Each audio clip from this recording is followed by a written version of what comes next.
What do I normally do around here? Twice a see the isn't the phrase bi-weekly weird?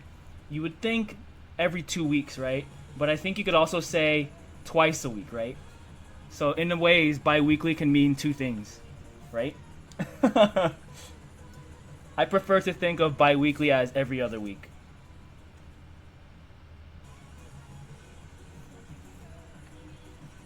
Yeah, like biannual, right?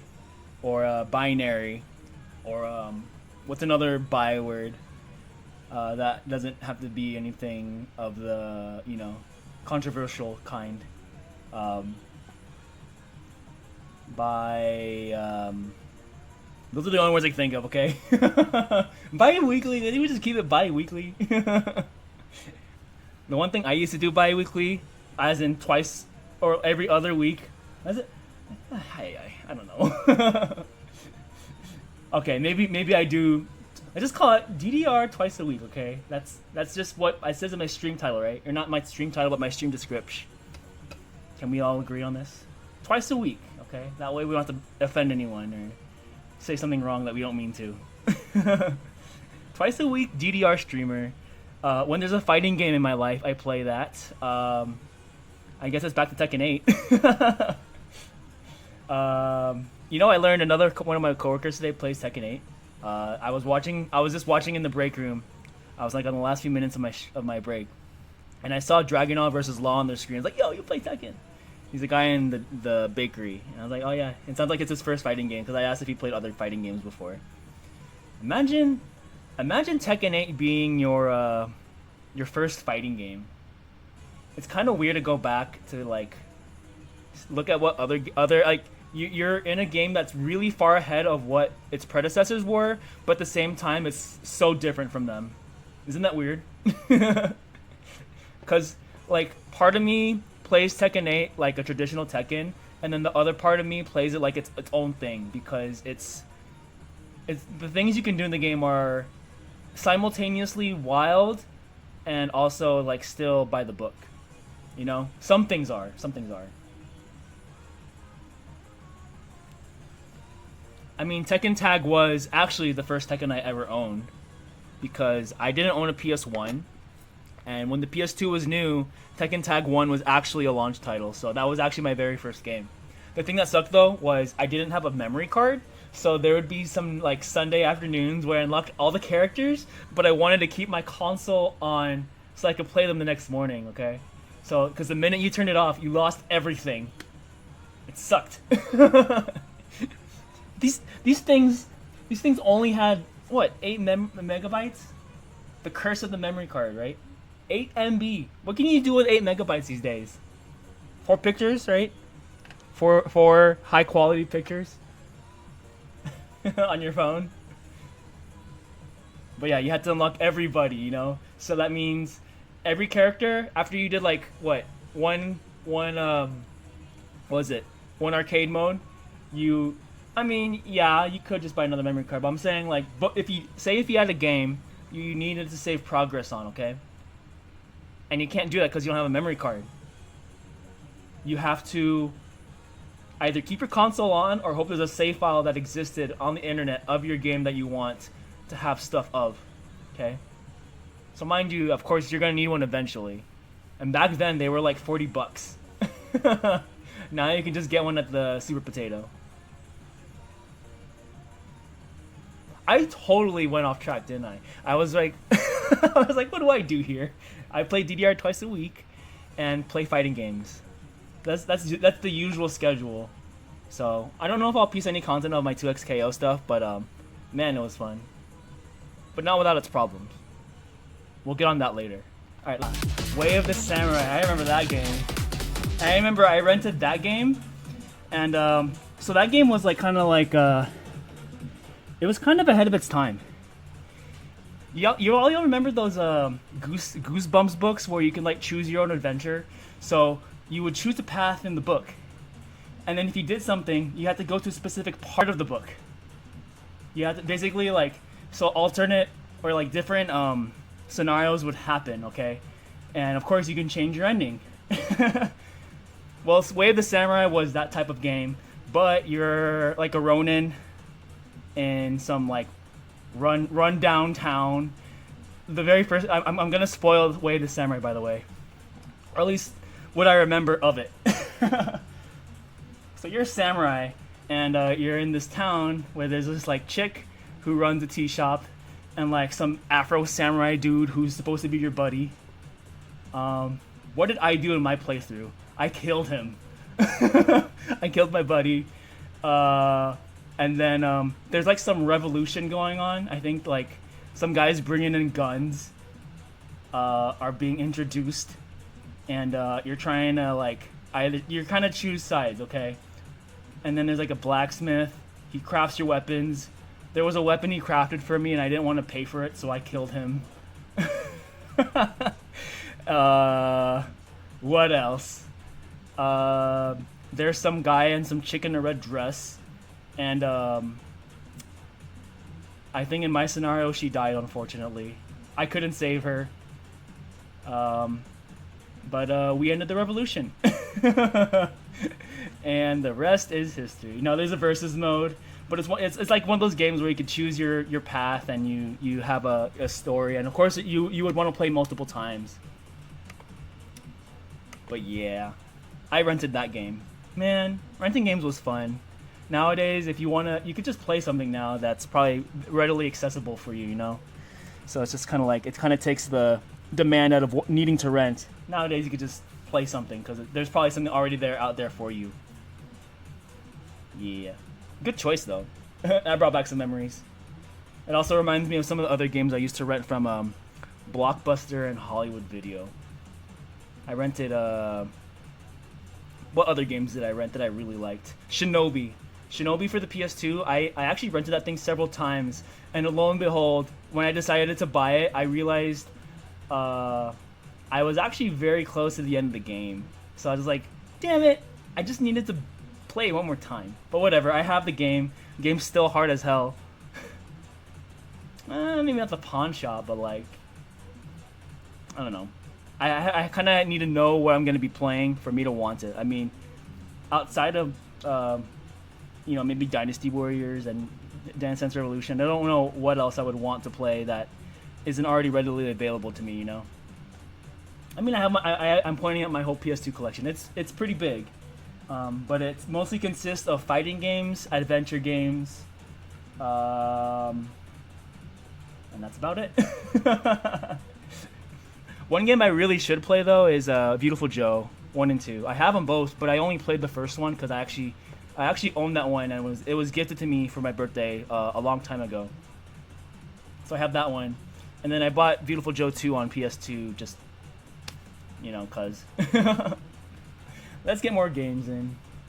Oh, Onimusha? I have that game. I have 1 through 3. Actually, I have 1 through 4, actually.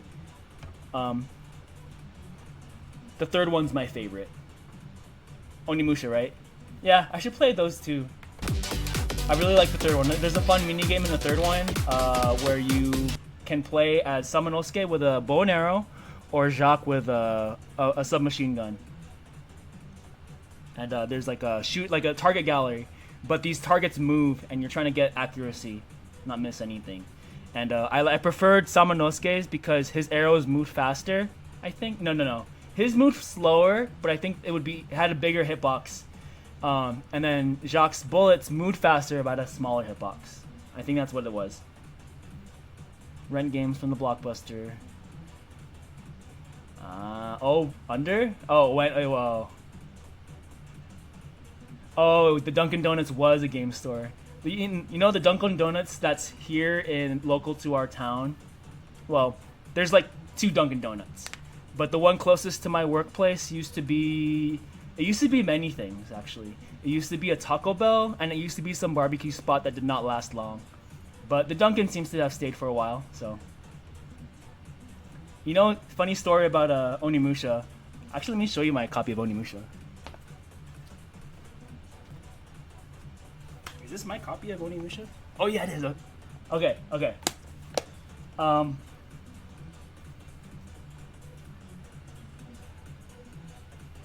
I got this game at the time when I was seeing my girlfriend and all. we went to an event called PAX, and I learned that KJ Inafune was gonna be there. He's the creator of Mega Man, but he's also the creator of Onimusha. Um, and like I knew he was gonna be there. I was like, hey, let me bring this thing with me to the event. He can sign it, okay? He can sign it. And this is at the time when I wasn't really studying Japanese at the time. I mean, I guess I kind of did, but like, I just asked, hey, when's the next Onimusha game? I asked him that. That was the actual question. And his translator, quote unquote, okay, said, ask Capcom. Ask Capcom. What have we gotten anything Onimusha out of the last, I don't know, decade? Not a whole lot, huh? Are there even any Onimusha costumes in Street Fighter? I bet you it's probably too much to dig into because of the likeness of Takeshi Kaneshiro. They probably wouldn't want to like be like, well, that guy is an actor, and so if we're gonna use Onimusha, we got to give Takeshi Kaneshiro some royalties, right? By the way, if you haven't, both of these actors are great. Takeshi Kaneshiro is a very much a pretty boy in most of the movies he plays, and Jean Reno, he's in The Professional. Okay, so I just recommended you one movie, The Professional. Okay, Jean Reno.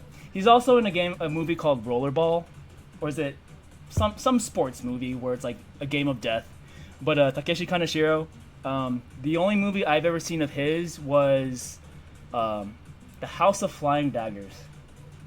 That movie's good. It's really good. It's so pretty too. The visuals of the movie are amazing. I highly recommend. It's like a 2004 or 5 movie, starring Takeshi Kaneshiro, Ziyi Zhang. She was in Memoirs of a Geisha, and what else? What was the other movie she was in? She was in Hero, and there's another one she was well known for, Crouching Tiger, Hidden Dragon. Yeah. And who else? There's I think the last actor was Andy Lau. Yeah. Movie's really good. Go watch it. It's called House of Flying Daggers. I mean, yeah, totally. I mean, that's kind of what, if we didn't have all the cool Japanese stuff in the 2000s, I sure as hell guarantee you we wouldn't have it what we have today, you know? It's just weird because I think it was very much a subculture, and like in order to be involved in it, you were probably kind of looked down upon in some regards, like dude, those guys are the anime nerds or whatever, you know? And nowadays, look at it. It's everywhere. It's not even foreign anymore. It's just there, you know? Anime is very look, there's some anime back there, right? Yeah, I'm pointing at two of them. You got Samurai Champloo right there, and then you got my Neon Genesis Evangelion right there. So, you know, it's somewhere. It's baked into somewhere, okay? I guarantee it. If it exists, there's probably an anime of it. So, yeah, I think for a lot of people it was, especially the States. If it was Cartoon Network, there's a very high likelihood it was either your gateway was either Dragon Ball Z. For me, it was Tenchi Muyo. Believe it or not, that was mine. Tenchi Muyo. You got your Cowboy Bebops. I mean, they had Samurai Champloo there in the 2000s. I felt like it was not quite a simulcast, but it was playing it close enough to where it might as well have been like new, you know, like not like nowadays when things are simulcast, you get the English dub maybe weeks or maybe even months after the original Japanese dub. But sometimes they have it coincide with each other, and it felt like the release of it was very good, like very close. But yeah, Samurai Champloo. Oh yeah, I love Hina. I didn't watch that one. But yeah, what else? What else did Cartoon Network's Toonami bring? It brought One Piece, Rurouni Kenshin. Rurouni Kenshin was also another big one for me. Rurouni Kenshin, Bleach, Naruto. So I mean, again, a lot of the 2000 stuffs. So obviously, the subculture was there. It wasn't quite popularized yet. And oh yeah, G Gundam, that was another good one. You see, we're born in the same age. That's like the only Gundam I've ever watched. Freaking Shining Finger. And a cool ass song. You know what I'm talking about, right? Yeah. That's all you need to hear. But yeah. Nowadays, not that it's a bad thing, but it is nice to know that everything that led up to the point where we are today was because of stuff from 20 years ago. You know? Product of the 90s, shit's still cool. Product of the early 2000s, shit's still cool. You know what? Not only is it still cool, it's probably cooler than the newer things that come out now. Think about it that way. So, I think that's why those things we have to hold close. We have to hold those things close to our, like, not only to ourselves, but to people that we can relate to. But also kind of just, you know, make it known that these things are, you know, our treasures, you know? There are our treasures. And for that, we have to protect it and put it on the value of what we behold as important to us.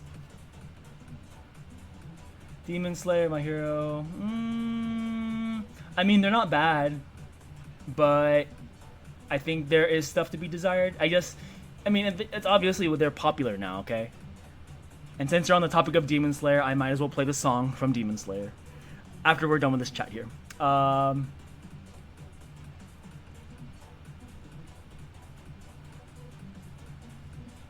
mean, toddler. I don't know if we were toddlers in the 2000s. Oh, wait. Okay, I know what you mean.